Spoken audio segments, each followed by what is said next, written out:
are you? It's good to see all of you. You know, you learn the most interesting things at CPAC, don't you? How many of you have learned something so far this conference? Me too. Whenever I come, I get involved. Oh, thank you. You're so sweet.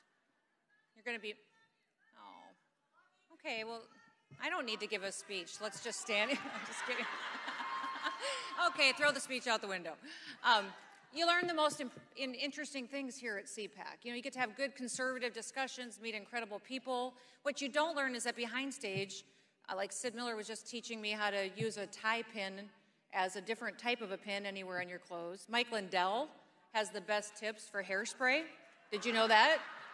The guy, like, and eye drops, and then he was, I mean, all kinds of tips from him. So if you get the chance to meet him, ask him for life hacks, because that guy is hooked up. And he's got it all in a pocket or in a pillow somewhere. Yeah. Every time I see him, I get a pillow and I go, Mike, is this your pillow or is this my pillow? Every time. I'm sure he's so sick of me. Or I say, let me be frank. Let me be frank with you, Mike.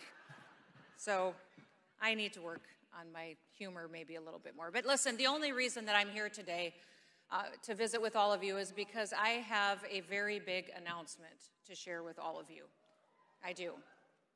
I have a new job.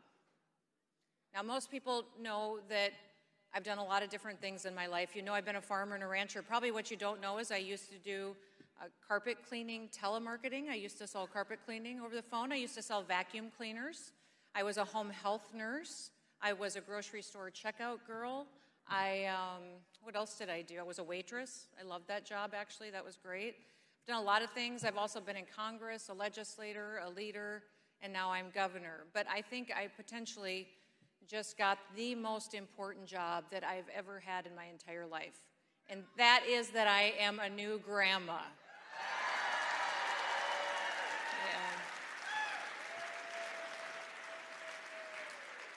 I have officially become obnoxious.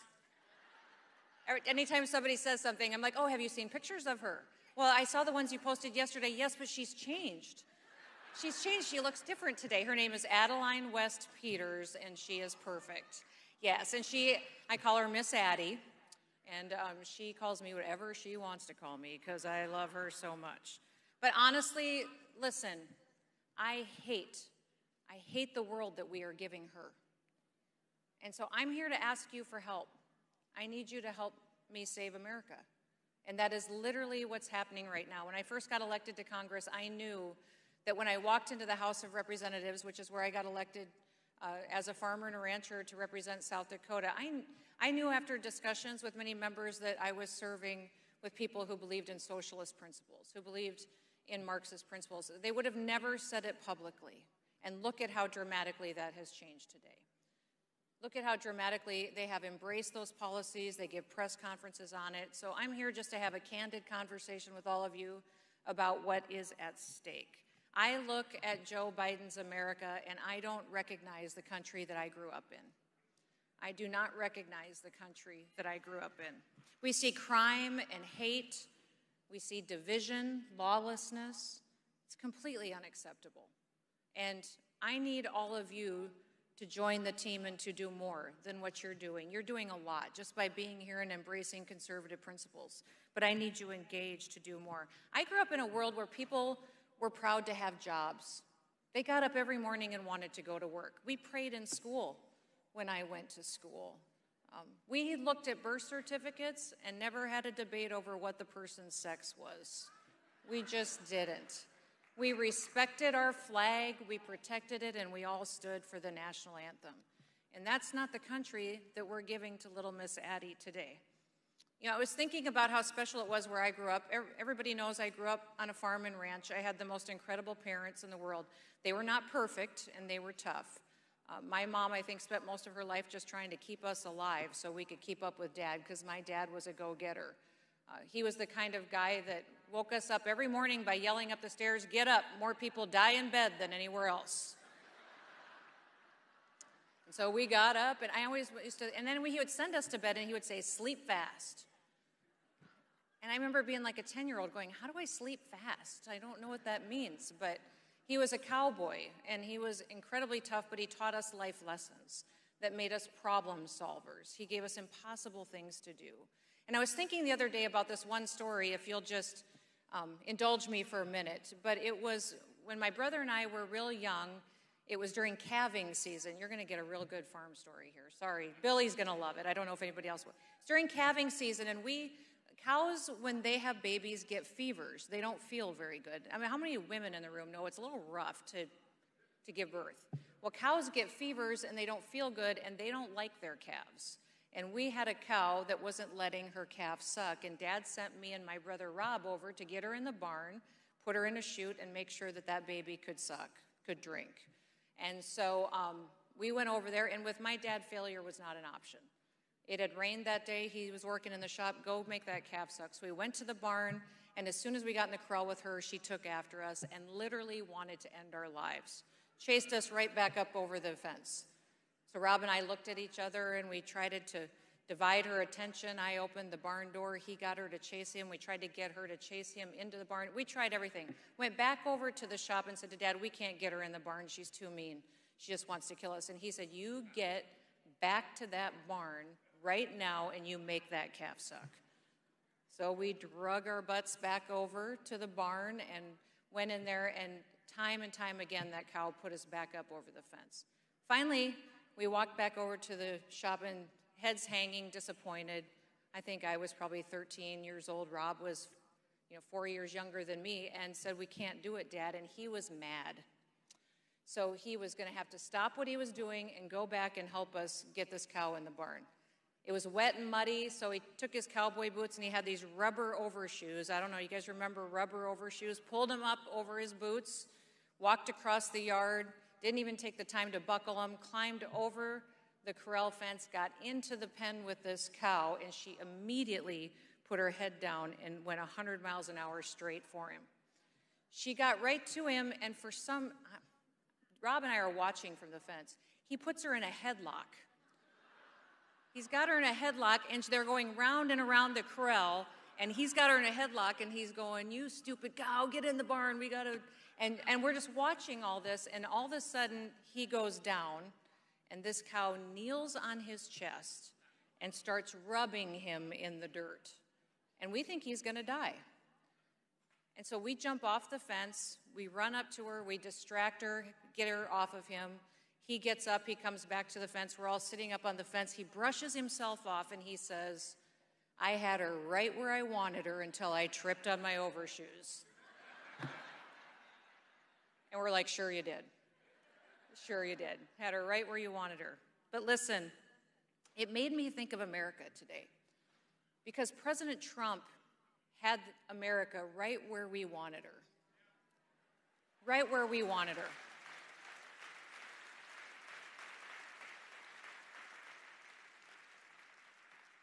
And boy, have we tripped on our overshoes. Joe Biden has made us fall flat on our face. It is unbelievable to me, and we need to pick ourselves up and fix the damage that he's doing. There are two things in this country that will destroy us faster than anything else. And the first one is the Marxist indoctrination that they are teaching our children in our schools. That will destroy this country.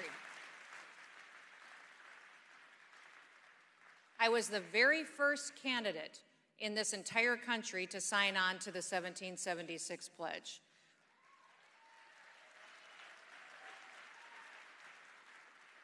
Dr. Ben Carson and I took on this challenge, recognizing that we needed to teach our kids true, honest history, that the 1619 Project, critical race theory, is hate, division, and it's not American. It's offensive.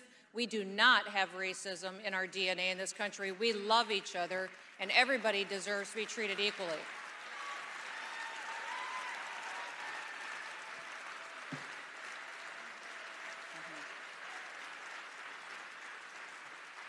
I need you all to go home and challenge every single candidate running for office to sign the 1776 pledge. Make them do it. Everyone who's running for office needs to embrace our honest history of America, an America that was formed for freedom. Number two, the second most dangerous thing that's happening is down at our southern border. A nation without borders is a nation without laws and is not a nation at all. So here's what I want to explain something to you. I was the very first governor that when Texas and Arizona asked for help, that sent my National Guard troops down there to help.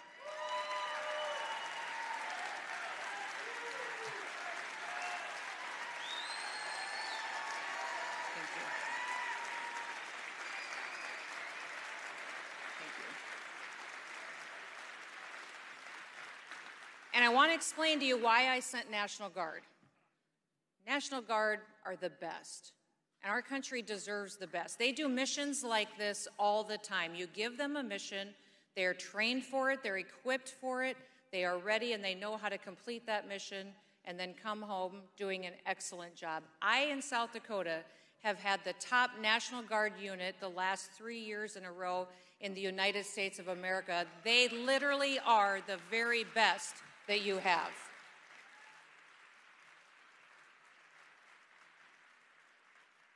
And they will go and they will complete their mission. I won't shortchange my law enforcement right now. I just won't do it.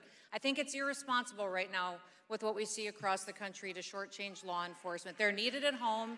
They do their jobs. We send our Guard because they're used to the war zone that they're going to see down there at the border. They're prepared and trained for it, and they can deal with it. So I'm thankful that the governor's asked, and if the federal government's going to fail to do their job, then governors are the ones who are going to have to step up and do it for them to protect this country.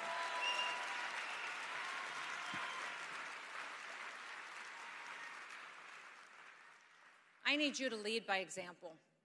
South Dakota's been leading by example. When I ran for governor almost 3 years ago, I ran on the message that South Dakota could be an example to the nation. I had no idea it was going to happen during a pandemic. But we have to speak the truth as well. Now, South Dakota was the only state to never close a single business. The only state.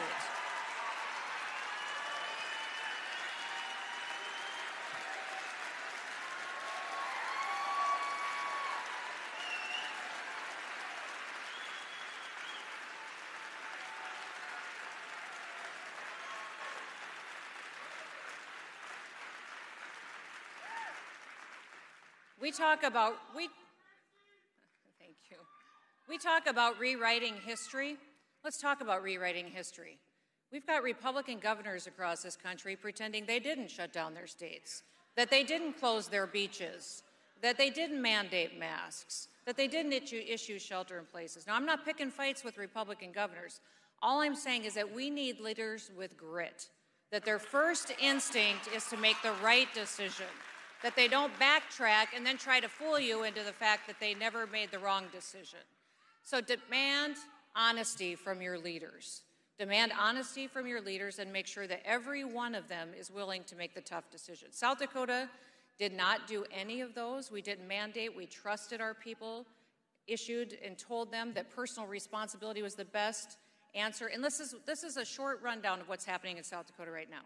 I have the least amount of hours lost by any worker in the entire state, least amount of wages lost by any worker in the state, the least amount of businesses closed in the entire nation in South Dakota. My unemployment rate is 2.8% in the state of South Dakota.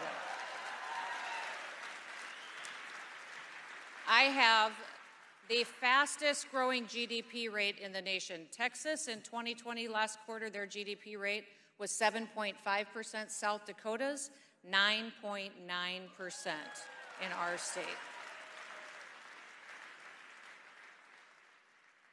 Thousands and thousands of people are moving to our state. And they're moving there not because we have beaches and not for our weather. I don't know, that's shocking. They're moving because they want to live somewhere where the government respects them. They want to be free, and they know they can do that in South Dakota. Hundreds of businesses are moving into our state. What we did in South Dakota is what conservatives have always said they believed. We just did it. And we proved that it works for families, it works for businesses, and it works for this country. So we will continue to make the tough decisions to make sure that we're an example and that it is a story and a testimony we can tell to the rest of the country. But I'm going to ask you for one thing. I'm going to tell you one quick story because I know I'm already out of time. Back in 1773, there was a young man named Nathan Hale. Now, Nathan Hale, I'm sure you remember him, graduated from Yale with honors. He had 5 older brothers that quickly, after that, signed up to fight for the Continental Army in the Revolutionary War. And just months after that, Nathan himself joined. It was interesting because at that time, General George Washington was leading the troops. And he was fighting for freedom in this country and to ensure that America could be the great country that it is today. When Nathan signed up, he was quickly promoted in the ranks. He was quickly recognized for his leadership, his character, his integrity, his willingness to step forward and do the tough jobs that nobody else wanted to do. Now, the British Army was winning. They were gaining momentum, and the Continental Army was losing, and General Washington was in a tough spot. He had learned that the British Army was going to be invading Manhattan quickly, and he needed to have inside information in order to think before they could act and stop and win that battle so that they could win the war. He gathered all of his troops together and stood in front of them, and he said, I need a volunteer. I need one person who would be willing to go undercover as a spy behind enemy lines and gather the intelligence that we need to stop the British Army when they invade Manhattan. Only one person stepped forward to volunteer for that mission, and it was Nathan Hale. He disguised himself as a Dutch school teacher, went behind enemy lines, quickly gathered information, was being incredibly effective when he was discovered. They say it was a British officer that maybe revealed his identity. Perhaps it was even his cousin who was still a British loyalist. Regardless, he was captured, brought before the enemy, and quickly sentenced to die by hanging. Historians today still write about Nathan Hale like this. They are incredibly impressed with his composure, how he kept his dignity in front of him throughout his sentencing, condemnation, and as he stood before those who would carry out his death. In fact, they say he never once compromised General Washington, never once gave up any information that would put the Continental Army or the Revolutionary War at risk. He kept his integrity, was honest, and did his job. In fact, they write that the very last words that he said was that I only regret that I have but one life to lose for my country. Listen, people, we have no idea what hard is. You just don't. We haven't done anything like those folks who made this great country did. You need to do more. You need to do more. I don't think one person can save this country, but I think all of us have our part. I don't know.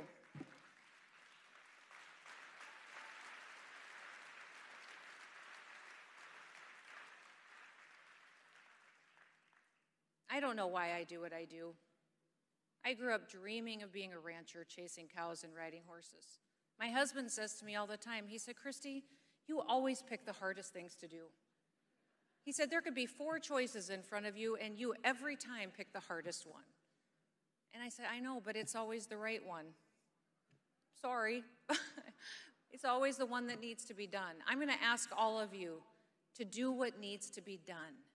Number 1, this country is addicted to being offended. We are offended by everything everybody says, and I just need you to get over yourselves, okay? Just get over yourselves.